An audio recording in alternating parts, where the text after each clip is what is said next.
Hoy vamos a hablar de la unidad 2 del origen del proyecto de investigación. Los temas que vamos a estar analizando son el origen de la investigación, planteamiento del problema, desarrollo de la perspectiva teórica, o en otras palabras, el marco teórico, la base de datos confiables, la construcción del marco teórico y 3 ejemplos de elaborar un marco teórico. Primero vamos a analizar sobre las ideas, qué tan importantes son. Hay 5 elementos que vamos a tratar: la idea, las fuentes de las ideas, las consideraciones, los criterios para generarlas y los antecedentes. Vamos con el número uno, idea. Al principio de un proyecto de investigación es necesario tener una idea. Aunque la idea no esté muy clara, es importante tenerla porque es nuestro primer acercamiento, nuestro primer contacto con el fenómeno a estudiar. La idea se puede afinar y se va a estructurar más formalmente con los siguientes elementos que vamos a analizar. Es decir, si no hay idea, es muy imposible o casi imposible de que se pueda generar un proyecto de investigación. Número 2, fuentes de ideas. ¿Cuáles son las fuentes que generan ideas para realizar proyectos de investigación? Hay fuentes escritas, hay fuentes audiovisuales, hay conversaciones y hay fuentes basadas en hechos circunstanciales o hechos reales. Hablamos de materiales escritos, los libros, tesis, artículos, periódicos, ensayos, etcétera. Dentro de la categoría de material audiovisual tenemos las películas, internet, eh, música, los sitios web, los foros de discusión, las redes sociales y las conversaciones que nosotros podemos tener también en el hogar, en la escuela, en el trabajo, en el camión, en la calle, en cualquier otro escenario donde nos encontremos, y también de los hechos reales o de las circunstancias que estamos viviendo o que se han vivido. Todos esos elementos son detonantes o detonadores para generar proyectos de investigación. Yo puedo generar una idea de investigación a través de la conversación que tengo, por ejemplo, con mi familiar, con un amigo, con mis profesores, y también me puede surgir una idea de investigación mientras yo estoy leyendo una novela, mientras yo estoy leyendo una tesis, mientras estoy escuchando una canción, me puede generar una idea de investigación. Ahora que ya conocemos cuáles son las fuentes, vamos a hablar un poquito sobre la consideración que debemos tener respecto a las ideas. Las fuentes que originan las ideas no necesariamente se relacionan con la calidad de las ideas. ¿Qué significa esto? Que, por ejemplo, una persona puede obtener una idea de investigación a través de un invento o de un descubrimiento o leyendo una tesis doctoral, mientras que otra persona pudo haber obtenido su idea de investigación a partir de que estaba viendo una película, estaba escuchando una canción, estaba viendo una telenovela o un programa de fútbol y de pronto allí le surge la idea. No significa que la persona que lo obtuvo de un descubrimiento, de una tesis doctoral o de un invento sea mucho mejor o sea de mayor calidad su idea de investigación que aquella que lo obtuvo de una telenovela, de una canción o de un partido de fútbol. Ambas ideas pueden ser muy interesantes, pueden ser muy útiles y muy benéficas para un grupo determinado de personas o para una sociedad en particular. Criterios que debemos tomar en cuenta para generar nuestras ideas de investigación son: las ideas tienen que ser novedosas, tienen que ser, cuando hablamos de novedosas, nos referimos a que no necesariamente tienen que ser originales, pero se tienen que abordar desde otro punto de vista, desde otro enfoque, desde otra perspectiva, de tal manera de no ser reiterativo o repetitivo en las ideas. Ya casi nada en la actualidad es original, simplemente se andan haciendo innovaciones, adecuaciones, y a eso le llamamos que sean novedosas. También otro criterio es que sean atractivas. Las ideas tienen que ser interesantes, tienen que ser que despierten la curiosidad o que llamen la atención. Y al ser interesantes o al ser atractivas, pues intrigan y alientan tanto a los investigadores para hacer la investigación, como a los lectores o a la ciudadanía para leer los resultados de la investigación.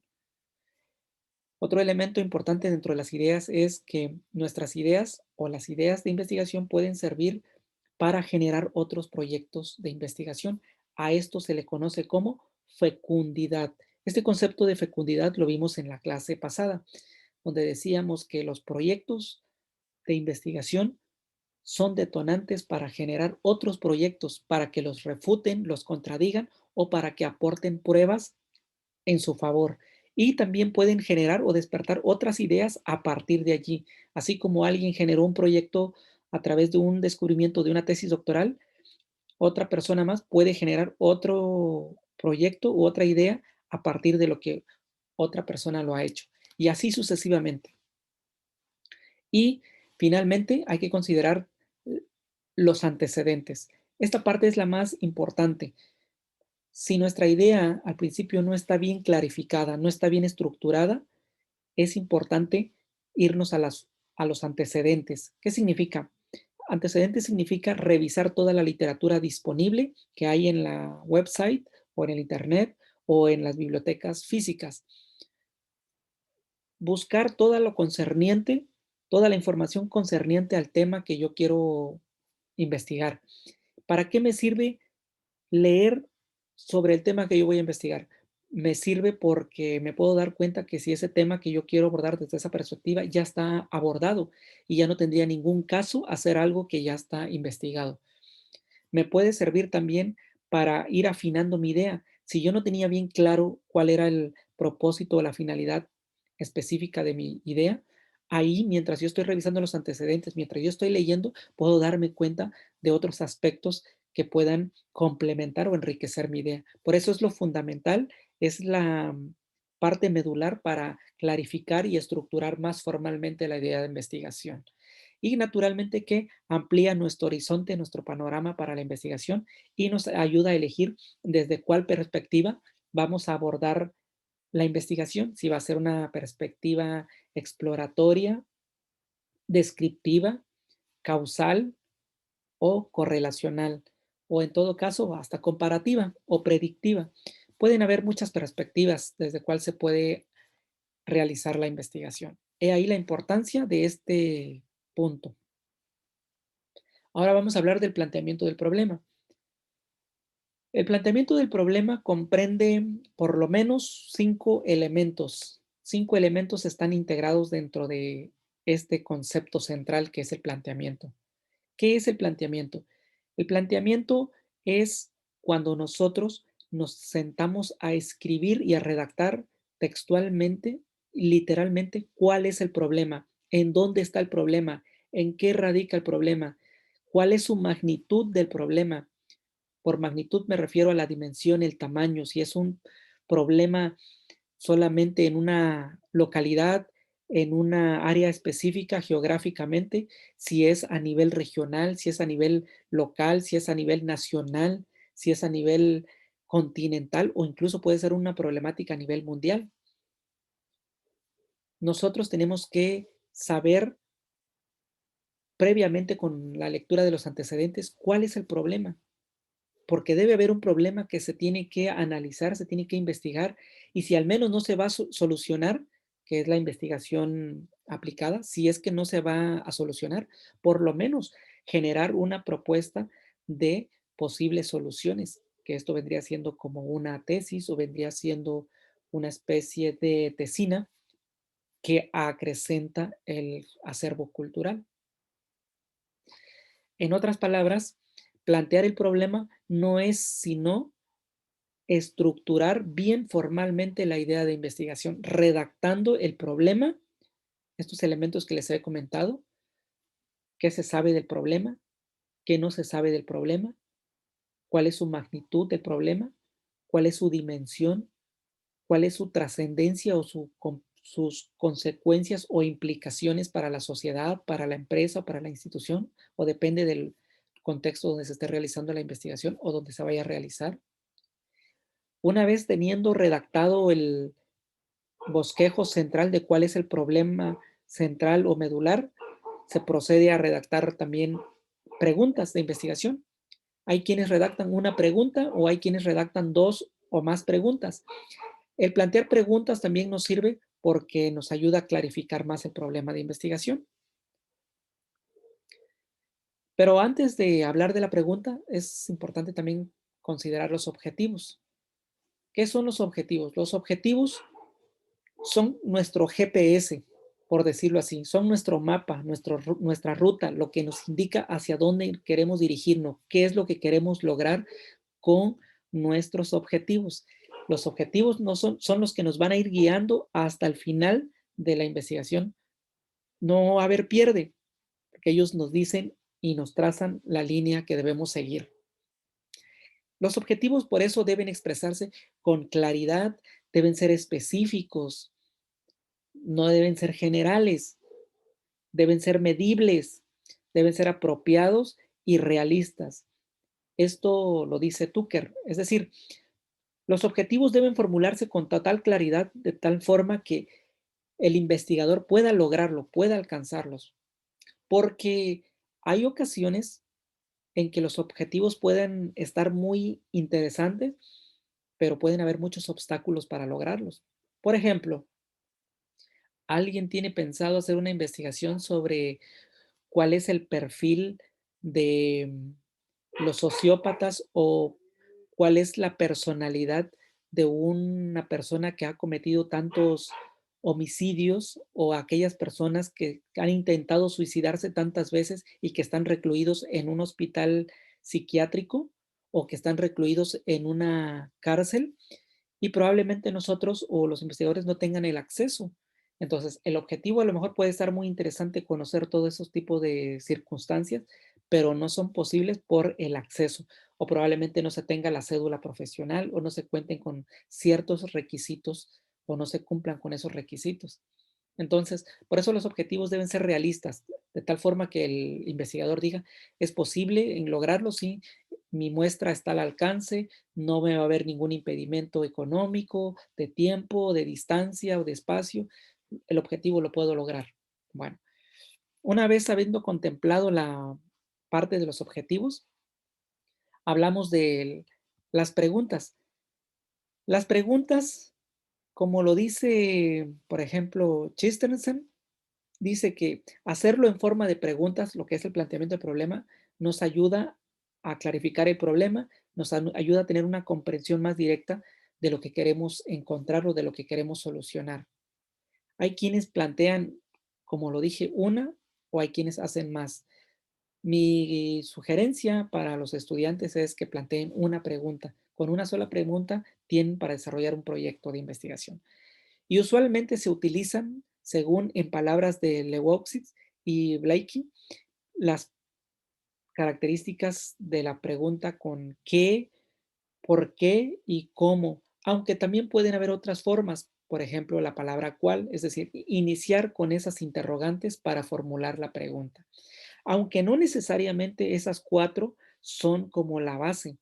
Uno puede formular una pregunta de otra forma, por ejemplo, ¿es el estilo de vida un factor de riesgo para generar obesidad tipo 2?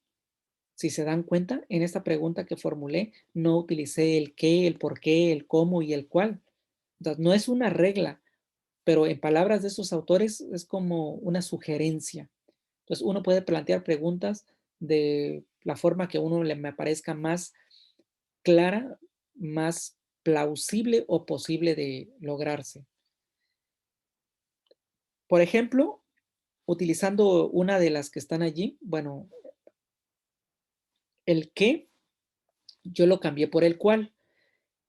Si lo tomáramos en palabras de los autores, dirían, ¿qué nivel de conocimiento tienen los adolescentes sexualmente activos respecto del uso adecuado de métodos anticonceptivos? Pero también lo podemos cambiar por la expresión cual, que es más acorde, es más correcta en su sintaxis y decirlo de esta manera. ¿Cuál es el nivel de conocimiento que tienen los adolescentes sexualmente activos respecto del uso adecuado de métodos anticonceptivos? Bueno, esto es en cuanto a las preguntas. ¿Qué más contempla el planteamiento de problema? Dentro del planteamiento de problema, aparte de redactar los elementos que ya les mencioné, se tiene que redactar un párrafo o 2 párrafos hablando de la justificación. ¿Qué es la justificación? Justificar el estudio no es más que exponer los motivos, las razones que defienden el proyecto de investigación. No se hace una investigación por capricho, por necesidad de una persona, sino que debe haber razones fundamentales que avalen su realización. Por ejemplo, relevancia social. Plantearnos cuál es la utilidad para la sociedad, en qué va a beneficiar a la sociedad o cómo se va a beneficiar la sociedad con esta investigación y de qué manera se van a beneficiar. O se va a beneficiar toda la sociedad o va a ser un grupo determinado de personas o solamente una institución. Entonces tenemos que pensar y tenemos que darle la respuesta a eso y escribirla. Implicaciones prácticas. ¿Ayudará a resolver algún problema? ¿Alguna problemática real que está presentándose en una empresa, en una institución, en un grupo de personas, en un club o en una sociedad? Si es así, el proyecto es válido para su realización. Valor teórico. ¿Se llenará algún vacío de conocimiento?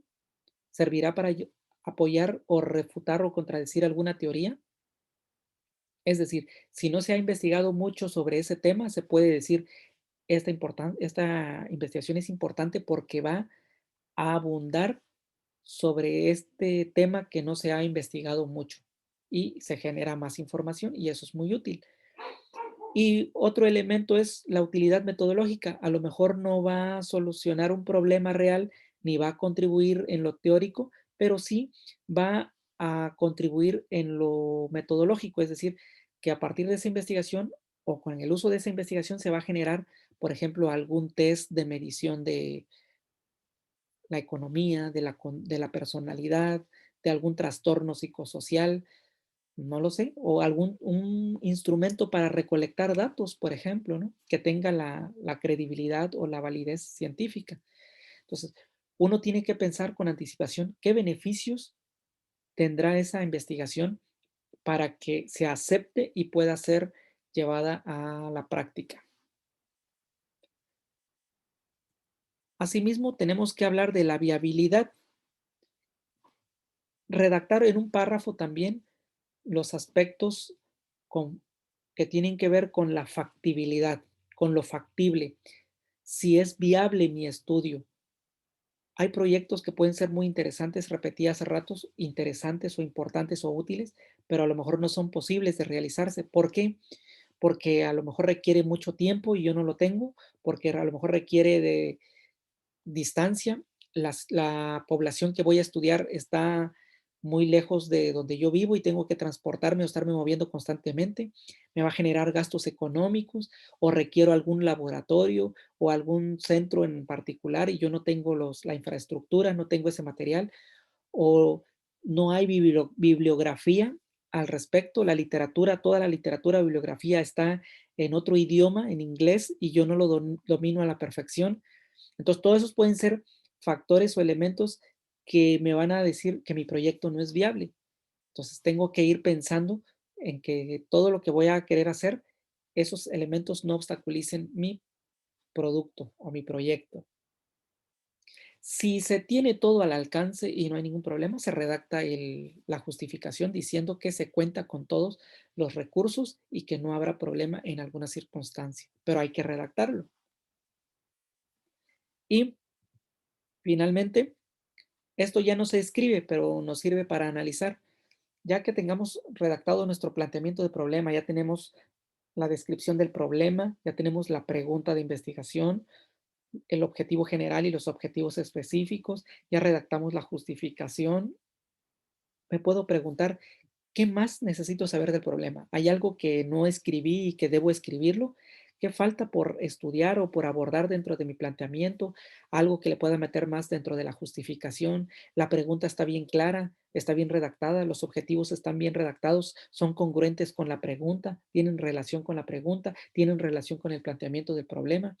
Entonces me pongo a hacer una revisión, un análisis de ello y me puede ayudar a generar más elementos para pulir mi trabajo, o bien se lo puedo dar a otra persona que tenga conocimientos y preparación en el tema para que esa persona me diga, efectivamente necesitas mejorar en este apartado, necesitas quitarle esto y agrégale esto.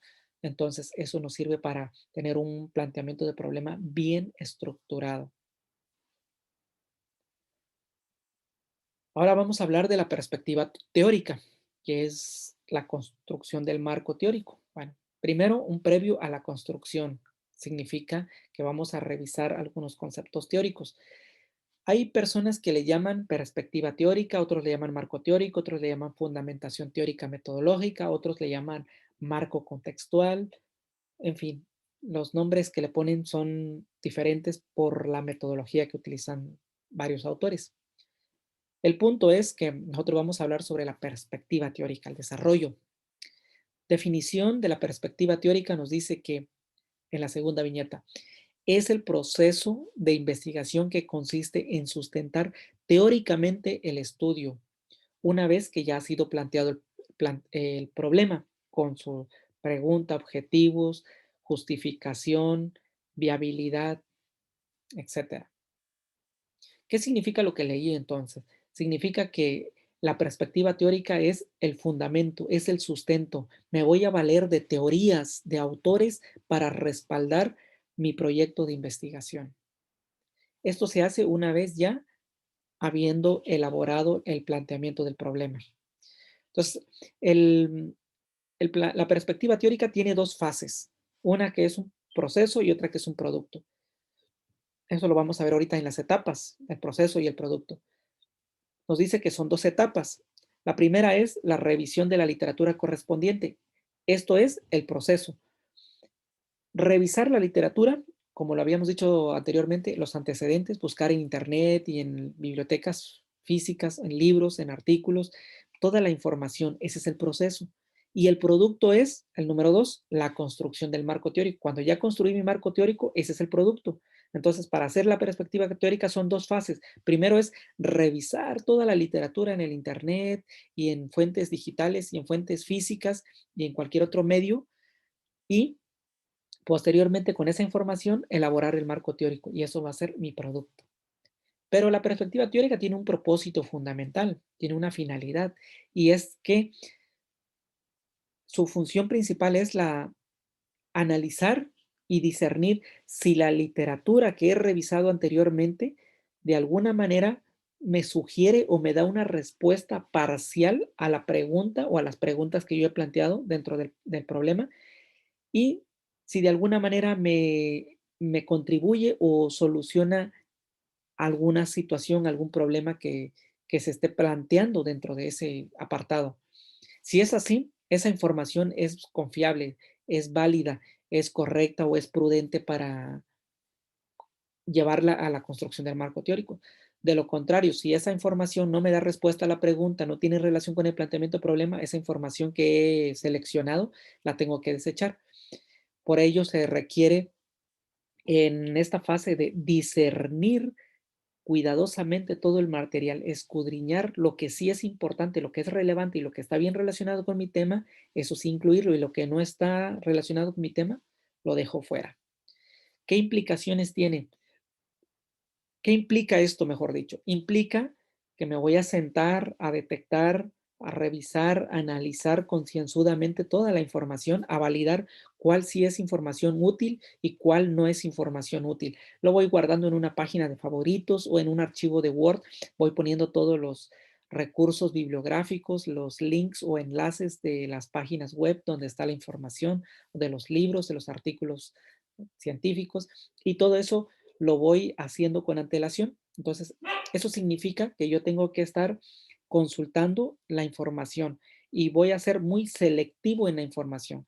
No por el hecho de tener mucha información significa que mi marco teórico esté mejor que aquella persona que tiene muy poca información. Entonces, hay que ser muy selectivo con la información. Eso se refiere a seleccionar la bibliografía correspondiente. De ahí están las palabras claves abajo de las descripciones que nos dan la pauta de qué debemos hacer. Dentro de la base de datos, ustedes pudieron haber leído a lo mejor allí en su manual o en su plataforma, que existen muchas fuentes, muchas bases de datos que son confiables. Dentro de ellas tenemos las más comunes, la de Google Academic, Microsoft Academic, la de Redalyc, la de Scopus o también le llaman Elsevier, la de Dialnet y la revista Cielo, entre otras. Ahí tienen en la imagen, están la de ProQuest, está la de EBSCO, SciFinder, Medline, PubMed. Bueno, la de Medline y PubMed son revistas de ciencias de la salud, medicina, enfermería, nutrición, etcétera. También está de la de Bilex y muchas otras más que están disponibles en la website. Y todas estas bases de datos están esparcidas o tienen sus sedes en diferentes partes del mundo y recogen material de diferentes idiomas o diferentes lenguas. Así que podrán encontrar bibliografía con revistas con idioma portugués, con idioma español, inglés, en francés y en muchos otros idiomas. Pero como nosotros estamos en México, pues tendremos que seleccionar la información, la del español, o en todo caso, ya en su defecto, pudiéramos seleccionar la bibliografía en inglés, que son como las más usuales o más comunes en nuestro contexto, en nuestra cultura. Estos son algunos de los recursos que ustedes pueden utilizar para buscar la información. No utilizar el Google nada más, sino el Google Académico o Google Scholar o el Scholar Google. Y sugerencia, utilicen también la de Redalyc, que trae muchos recursos, muchas bibliografías. Ahí van a encontrar tesis, van a encontrar revistas, van a encontrar también libros y periódicos y de muchos otros documentos que están acordes con el tema que uno quiere buscar, porque hay de todas las disciplinas, desde filosofía, matemáticas, ingenierías, economía, todo lo que tiene que ver con empresas o finanzas, todo lo que tiene que ver con psicología, educación, derecho, están divididas por áreas o por disciplinas. Así que no dejen de visitarlas, esas páginas. Y ahora tenemos lo del marco teórico, algunos elementos que debemos tener en consideración antes de su construcción. ¿Qué significa construir el marco teórico? Bueno, una vez que ya hemos recopilado toda la información, las bibliografías necesarias para nuestro proyecto, ahora pues, procederemos a construirlo con la información que hemos recabado previamente. Pero debemos cumplir ciertos criterios o ciertos requisitos. Por lo menos 3 requisitos lógicos que debemos tomar en cuenta para su construcción. ¿Cuáles son? Nosotros podemos construir nuestro marco teórico, 1, por cronología, 2, por temas y subtemas, y 3, por teorías. Por cronología significa que nosotros vamos a ordenar los temas de nuestra investigación, los vamos a ordenar en función del tiempo o de la época en que fueron publicados o en que fueron establecidos por sus autores. Esto es en orden cronológico, que puede ser en forma ascendente o en forma descendente. Eso va a depender mucho del criterio del investigador. O también lo podemos hacer por temas y subtemas. Podemos poner el tema X, luego el tema Y, luego el tema Z. Y aquí no necesariamente tiene que ver por fecha de publicación, puede ser alternativo. Y por último, lo podemos hacer por teorías, es decir, los autores que hayan plasmado sus teorías, lo podemos hacer por nombres de las teorías, no necesariamente por la época o el tiempo, el año en que fueron publicados, aunque el de por teorías lo podemos compaginar por cronología, es decir, lo hago por teorías, voy poniendo cuáles son las teorías, los nombres de las teorías y también los puedo ir ordenando cronológicamente en cuanto, cómo fueron postuladas o cuándo fueron publicadas cada una de esas teorías. Bueno, esas son las 3 formas en que nosotros podemos presentar nuestro marco teórico, la estructura de nuestro marco teórico. Aquí está un ejemplo de las 3 perspectivas. Por cronología, pensando que el tema sea la motivación intrínseca y la motivación extrínseca, una división de la motivación hacia el trabajo. Si alguien está interesado en hacer un trabajo sobre una investigación sobre la motivación laboral, pero que refute o que tenga que ver con la idea de la motivación intrínseca, la motivación extrínseca, pues puede hacerlo cronológicamente estudiando la teoría o la propuesta de Friedrich Herbert, que fue en la década de 1960, Victor Brom de 1950 a 1970, Edward Lauer de los 60 al 70, Edward Deci del 70 al 90, Richard Hackman y Greg Allman del 1980 a la fecha, y Richard Ryan y Edward Deci, Kenneth Thomas y Stephen Reis de 2000 a la fecha. Ahí están ordenados cronológicamente. Sería ir investigando qué escribió, qué postuló Friedrich Herbert acerca de la motivación intrínseca y extrínseca dentro del ambiente laboral, qué fue lo que postuló Viktor Fromm acerca de la motivación extrínseca y extrínseca en el trabajo, cómo lo visualizaban, qué importancia tenían. Y luego también al final se puede hacer un comparativo, qué se sigue utilizando de las propuestas anteriores y qué ya no se sigue utilizando, si cambió en alguno de los postulados de cada uno de ellos, en fin. Si lo hacemos ahora por temas y subtemas, pensemos en un tema de investigación como efectos de exposición a programas televisivos con alto contenido de sexo y violencia en adolescentes. Los temas que yo podría abordar serían la televisión, su historia, específicamente en un país, lo puedo hacer, o a nivel continental o a nivel mundial, no lo sé. Eso ya dependerá del criterio del investigador o de su director de investigación. También puedo poner otro tema que sean tipos de programas televisivos, otro tema uso y gratificaciones de la televisión, otro tema que hable sobre la exposición selectiva a la televisión con contenido sexual y violento, otro tema que se llame sexo y violencia en la televisión y un último tema que hable sobre los efectos psicológicos y sociales en la conducta de los adolescentes. Estos son solamente 6 temas, pero yo puedo agregar muchos más temas o bien a cada uno de ellos hacerles subtemas. Si no lo quiero hacer por orden cronológico ni lo quiero hacer por temas, lo puedo hacer por teorías. Entonces aquí ya voy a hablar de las teorías de cada uno de los autores. Pensemos que yo estoy tratando de establecer que el medio ambiente, es decir, la cultura o la sociedad, son un factor determinante, un factor que determina la personalidad de las personas o de los niños, por ejemplo, en edad preescolar. Quiero decir que la cultura y la sociedad son los que determinan la personalidad cuando uno es niño. Entonces, para hablar de todo esto de lo que es la personalidad, tendría yo que empezar a revisar todas las teorías que hablan de personalidad y por ello tendría que irme al primero de ellos, a la teoría de Sigmund Freud, la teoría psicoanalítica, la teoría de Carl Jung, teoría psicoanalítica, las teorías conductistas de Iván Petrovich Pavlov y Frederick Skinner. Luego hablaría un poco sobre la teoría psicosocial de Erik Erikson, y también de la teoría evolutiva o sociobiológica, también llamada sociobiológica, propuesta por Wilson y Carlos Darwin o Charles Darwin. Y finalmente, podría hablar también de la teoría humanista propuesta por Carl Rogers. Entonces, esos serían mis modelos a seguir y tendría que empezar a escribir qué es la teoría psicoanalítica, o sea, tendría que hablar ahí de las cuatro fases que habla Sigmund Freud, la etapa anal, la etapa oral, la etapa fálica y la etapa de latencia, y la teoría psicoanalítica de Carl Jung tendría que hablar de los 8 niveles o las 8 fases que él propone, y así con cada uno de los autores. Este es el esquema que uno pudiera seguir para hacer un marco teórico. Hasta aquí terminamos la sesión.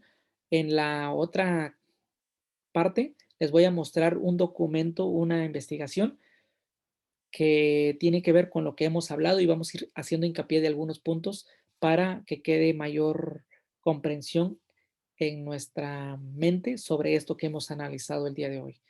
Hasta aquí dejamos esta sesión.